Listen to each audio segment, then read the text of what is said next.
This is day number 2, and this is the review of the second day at Gunsite, the Pistol 250 class. Previously I talked about day 1, but this is day 2, and day 2 got so much more exciting.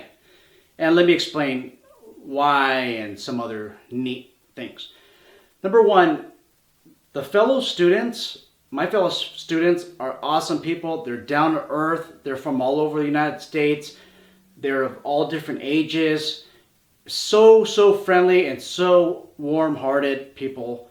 And what I like about the fellow students is that everybody has the same objective, is to be safe. Be safe and learn gunfighting techniques. And everybody is pro Second Amendment. The instructors are top-notch. These are instructors, like I discussed in the other video. They're in gun magazines. They are on Punteo Productions, and if you remember my last video, Punteo Productions is a production company that films the best top-notch firearm instructors from all over the world. And some of the instructors in this class that are teaching it, they're actually in these videos. If you're on a video or you're on a magazine, does that make you credible? Of course not. Of course not. What I saw today was credibility down on the range. Okay. As you know already, I am an instructor. I instruct private security. I also instruct law enforcement officers.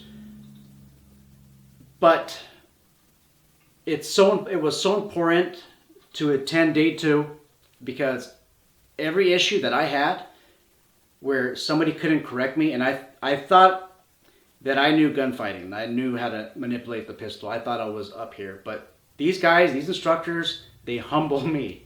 Okay, I feel very humbled and honored when they show me something better.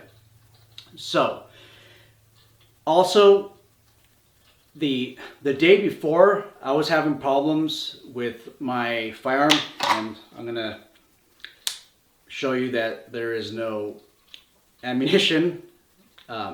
There's no magazine in the well of the gun. I'm going to lock the slide back. I'm going to feel and visually check for a chamber round. There's nothing there. Okay. The magazines I'm going to show you. I'm going to step off for a minute. Okay. There's no live rounds in them. Okay. And these orange rounds are actually dummy rounds. So this is the problems that I was having with them. This is how they were able to correct me.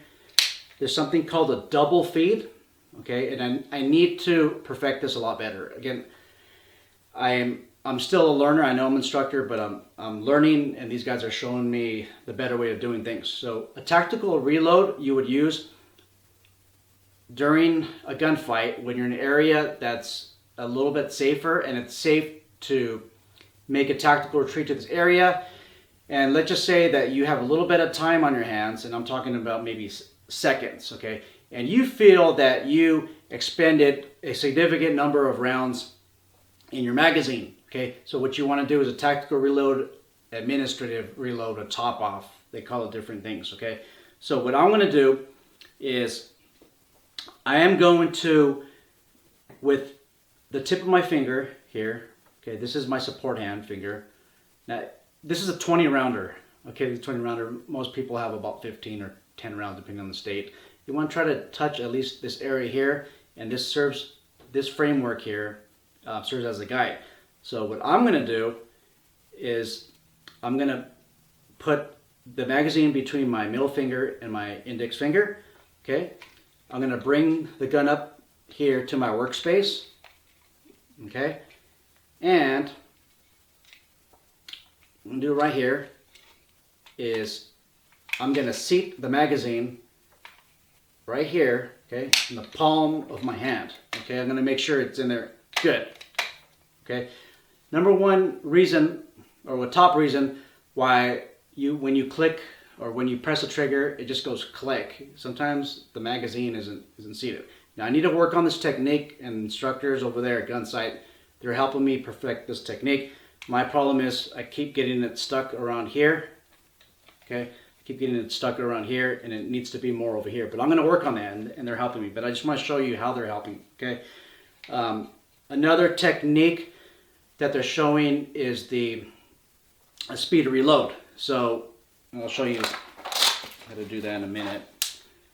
So you're on target, okay, bang, bang, bang. You run out of ammunition, okay. Perhaps you have a slide lock, okay. Okay, locks to the rear. Okay, what you're gonna do is drop the mag, okay, simultaneously feeding another magazine, just like this. Okay, charge it forward and get back in the fight. So that's the speed reload that we're being shown at Gunsite. Okay. Another thing I wanted to mention is that, well, another video I mentioned that there's 3 full-time gunsmiths. Okay. It was earlier in the day today where I had a double feed, and for some reason the Staccato been giving me some problems. I have tightened up the extractor. For some of these guns, especially 1911s, if you have a weak or untightened extractor, you're going to have some extraction problems. That's problems cycling ammunition through the ejection port. Okay, and what I ended up having was a double feed, and I think it was because the cartridge was not ejected out of the port, so it caused a double feed.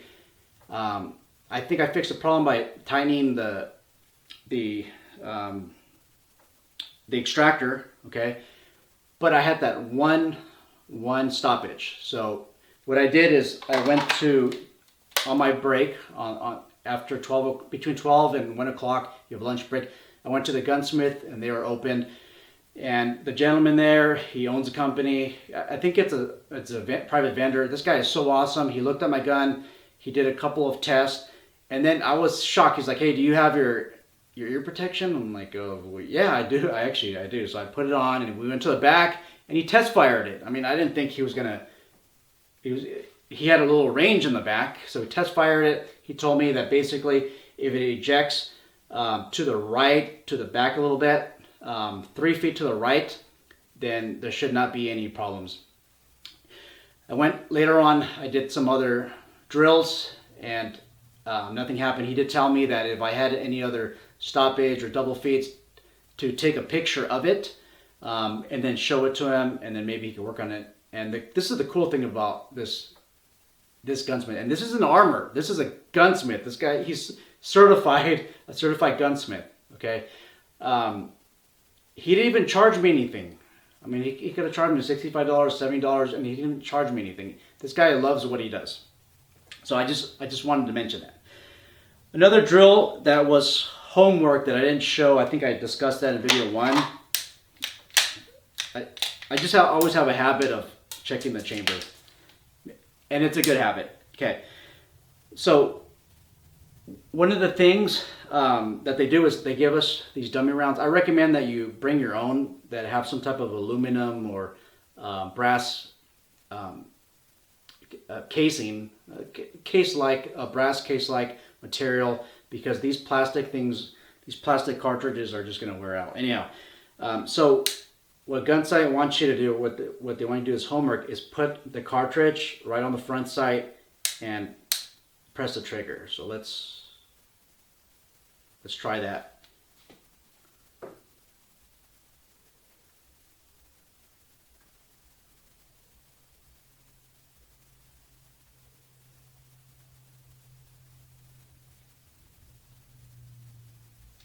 Okay, I can't even balance this thing on the front side, but this is a spent brass casing that we'll try.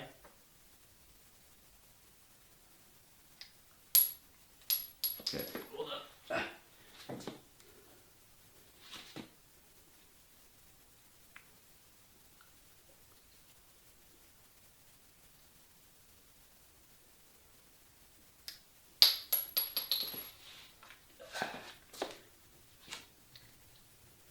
Well, looks like it's not working out right now.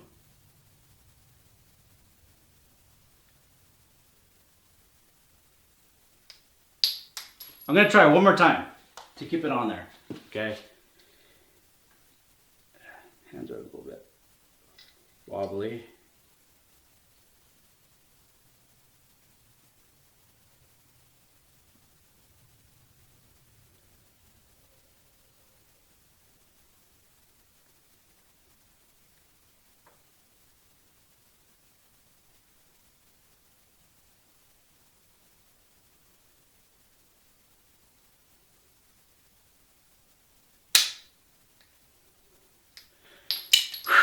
Okay, felt like doing some type of surgery.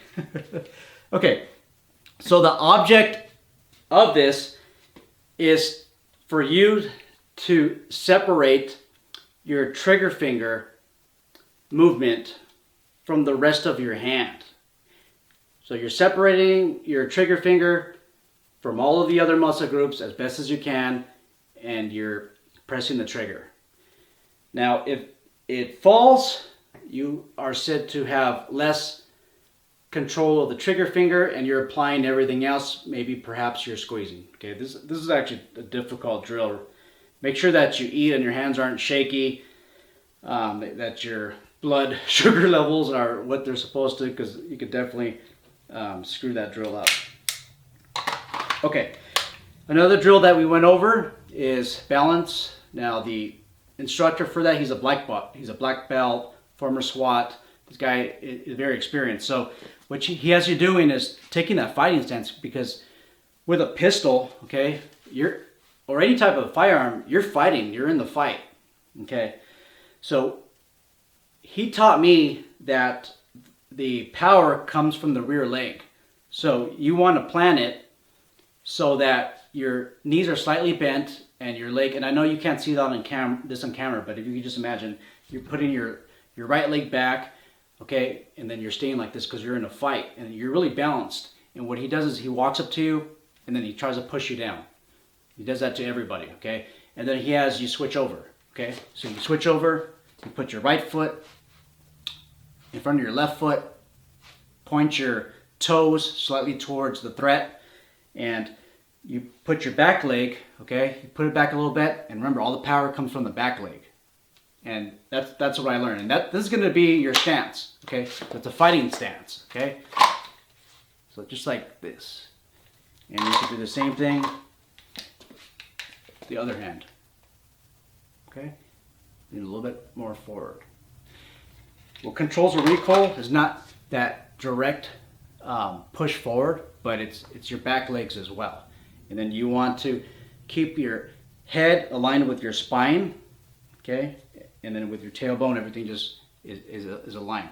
Because once you start putting your body over that center point, you start working against gravity, okay? These are excellent points that are made by a martial artist. One of the other things that we were shown today was to do what's called a hammer, also known as a double tap. So what you're going to do is you're going to focus on one side picture. So maybe that's the face of somebody. Maybe it's their head, the upper part of their chest, and you're just focusing on that one side picture. You're planning that front sight. You want to notch it up with the rear, and you're going to pull the trigger 2 times. Okay, those are kind of like a controlled pair. And usually with me, one round will go straight and the other will be kind of diagonal to the right, so upper right. And that's how my controlled pairs are being shown on paper when I shoot on paper. Okay. They were also having us, and this is kind of crazy. So your stance, right, is known as, the way you present your gun, well, right before that, just your stance is known as the natural point of aim. With a natural point of aim, you're going to have the gun out in front of you, okay, and you're going to see where that front sight is, where the red dot is at, okay. If it's off to the left a little bit, then you're not going to move your head, you're not going to move your arms, you're going to just move your legs, okay, until you're right on dot, or right on target, okay. If, let's just say, you're immediately natural point of aim, okay, you're down, okay, well, maybe you need to push out a little bit more up, okay, during your presentation. So that's what they cover natural point of aim, and then they test you. They have you shut your eyes, obviously when it's, you know, safe, it is a safe environment, so you shut your eyes, and they yell fire or threat. You press a trigger, okay, and then you open your eyes, and you see where where the hole's at, okay? And then let's just say you're not on target. What they want you to do is readjust your legs again until you're back on target, and then you close your eyes, and then you fire 1 round. Okay? So that was another drill that they had. They covered ballistics. The ballistics presentation, to me, it was a little bit dry, but I really had to concentrate because it was during the last hour, at about 4 o'clock. They talked about different types of ammunition. They talked about the difference between a handgun and a rifle caliber. Now this is where it started getting interesting, and it makes so much sense. Handgun calibers are generally ineffective in stopping a threat, but rifle calibers are more effective, and that's just because you have that higher velocity, okay, greater wind channel, and they were talking about, I think it's over 2,000 feet per second, probably more than that, or especially at 2,900 feet per second, you're going to cause massive internal injuries. They were talking about during a gunfight with a handgun, okay, you're gonna have to track your suspect, okay, or the bad guy, okay. So the bad guy goes down, your finger's actually still on the trigger because you don't know what exactly he's gonna do, okay. Your finger's still on the trigger, you're not pressing it, you're not applying any slack, or you're not taking the slack out, but you're falling to the ground just in case he pops up. And they give plenty of stories on their fellow officers, because most of them, actually almost all of them, are prior military, especially combat veterans and law enforcement who have seen the elephant, so to speak. And they're talking about partners that they work with, fellow soldiers, Marines who have got hit with handgun rounds, and they've survived. The round would enter here, and then they would come out towards the back. You know, very unexpected. They want you to, at Gunsite, they want you to focus right in this octal cavity. I think that's the proper words for it, but this area right here. And they tell you to shoot in the face, not in the head, but shoot in the face. Because you shoot in the head, it might not be effective, okay? You're talking about people who are missing half of a brain that were able to still fight, okay? And I think that they were edging on the mindset, the combat mindset. And I think that's going to be day 3, which we will discuss tomorrow for sure. Okay. Today, they also, for homework. Okay, for homework, one of the top-notch instructors over there, Freddie Blish. That's B-L-I-S-H. Okay, he's a retired Marine Corps Lieutenant Colonel. Okay, and he made this publication, okay, that I'll briefly go over. So he wants you to know the cycles of operation, and there's a total of 8 cycles. The first cycle is feeding, second is chambering, locking, that's the third, fourth is firing, and then 5th is unlocking, 6th is extracting, 7th is ejecting, and H is cocking. Okay, we have to know the definition of all of these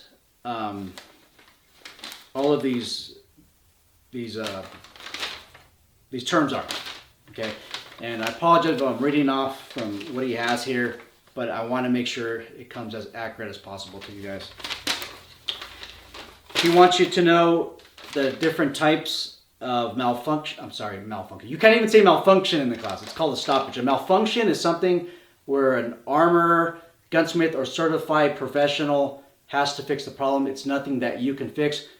The proper term is stoppage. Okay, most people that have jams, okay, have an actual stoppage. So there's 4 types. The first one is failure to feed, failure to fire.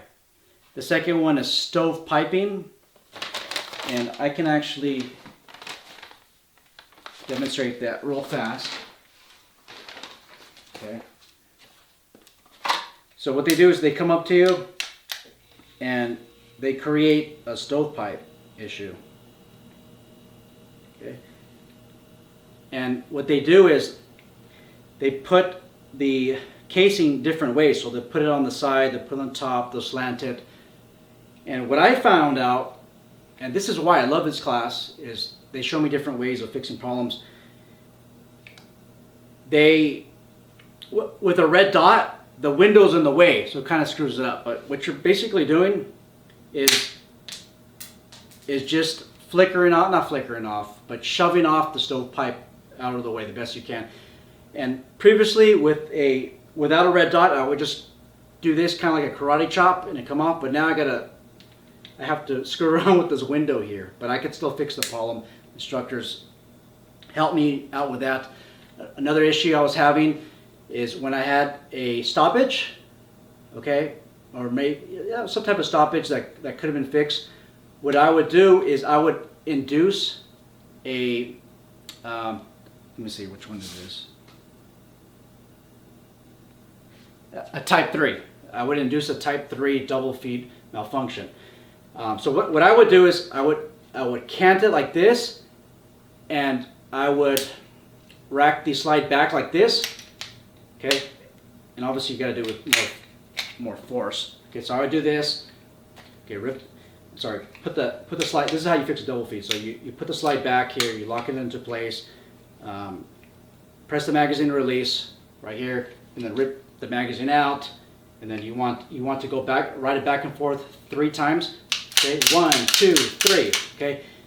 Now what I was doing is I was covering the port, and I wasn't going all the way over here. See, I wasn't allowing gravity to help. Okay, so I was actually inducing a double feed. And Ken, I think it's Ken Campbell, he's the CFO, the Chief Financial Officer of Gunsite. This guy is extremely charismatic. You just hear his voice and you just want to listen. This guy has the best of leadership abilities. This guy, I love this guy. The guy's so awesome. He walked up to me at lunch, and he asked me, because you know your name's on the back. Hey Sean, how's your lunch going? You know, how's your lunch? Do you like it? How's everything else? And I feel really honored for him to do that, considering you know he's a CFO, but he's out and about, greeting people, talking to them, listening, and that's what I like. Anyhow, he helped me fix that issue I was having where I didn't turn the gun all the way, okay, all the way here on the side. The other awesome thing is during one of the breaks, he showed up with a little cooler with a bunch of those Otter Pops. Okay, he's known as the Otter Pop guy. I mean, that's the best when it's hot, and then it soothes your whole tongue from the heat. Anyhow, awesome guy, totally down to earth. Okay, I think I covered everything as much as I can right now. Note that everything is done at a leisure pace. Some of you like the fast learning styles, you know, where they get in your face, they yell at you, do 20 push-ups and run here, run there. For me, it's very difficult for me to learn that way, and I learn better at a leisure pace. Remember, there's people that are in this class from all walks of life, and you know, you can't have them run here, run there, do 20 push-ups. They might have a heart attack, okay? So towards the end, I didn't even know we were going to do this, but we had a competition, okay? We had a competition with all 18 of us, because remember I told you in the other video, the other half got split up into another group, and we all set up in a line, 9 here, 9 here, and we shot off against our partner to the left or to the right, and whoever hits the red first or the blue first, or their portion of steel is the winner, and you just keep going. Well, I didn't even know it was going to be a real competition until towards the end, when this is to see who the fastest shot is in the class. And knowing, if you guys know me, I like to be competitive, but I always lose. For some reason, I'm always last place. The time I was first place was in the police academy, and I got the top shooter award out of about 87, 88 police recruits. But other than that, I haven't won anything in a long time. So we do this shoot off, and then I learned this is the competition for the class. So you see who's the fastest shot, and I was really intimidated. There's guys, combat veterans from the military, There are competition shooters with competition guns. People have been doing this for a while, and I felt really intimidated. So all I did was practice what I was trained to do, use the 5 count method, okay? And I'll show it to you real quick. Okay, 1, and then you grab the gun. Well, obviously you need a gun first, okay? You want to grab the grip of the gun at the same time, okay? Tap in your chest, that's 1. 2, bringing the gun straight out of the holster, okay? As far as you can go. 3, okay? You're putting the gun, you're putting the gun in a different position. You're pointing it at the threat with the sights on target. Actually, the sights are on target, and then from right here, okay, you're going to meet the hands, or they also call it smack. Okay, it's smack. Okay, safety goes off. Finger is on the trigger, but you're not relieving any slack, and you're not applying any pressure. There's your target. Target. You're going to push. Okay, I'm sorry. You're going to press. You're going to press till the shot breaks. Okay, you let the gun do the work. The gun's going to go off whenever the gun feels like going off. Obviously, you're the one that causes that. I applied all this new knowledge, and I got first place. You know, I got first place. I won, and I was just shocked. Towards the end, it was a showdown. Me and another guy. He hit the steel first, and then they had a second round. I hit the steel, and the third one, man, my heart was just racing. I know it was way over 140 beats per minute. And in the end, the Gunsite CFO, Lieutenant Colonel Blish, came up to me and presented this coin, a challenge coin. And I feel really honored. This is a Gunsite challenge coin. It says, "Man fights with his mind when your life is in danger." And I'm a fan of Jeff Cooper's books, especially on his books on mindset and modern technique and pistol fighting. And this coin is awesome because this is one of his quotes from his book. So, you know, this is probably one of the best things that I got in a long time. And I really feel really honored to get this challenge coin. So I really appreciate Gunsite for doing that. All right, guys, so tomorrow it's going to be day 3, and I know they're going to talk about mindset and some other things, and I'm looking forward to talking to you guys about day number 3.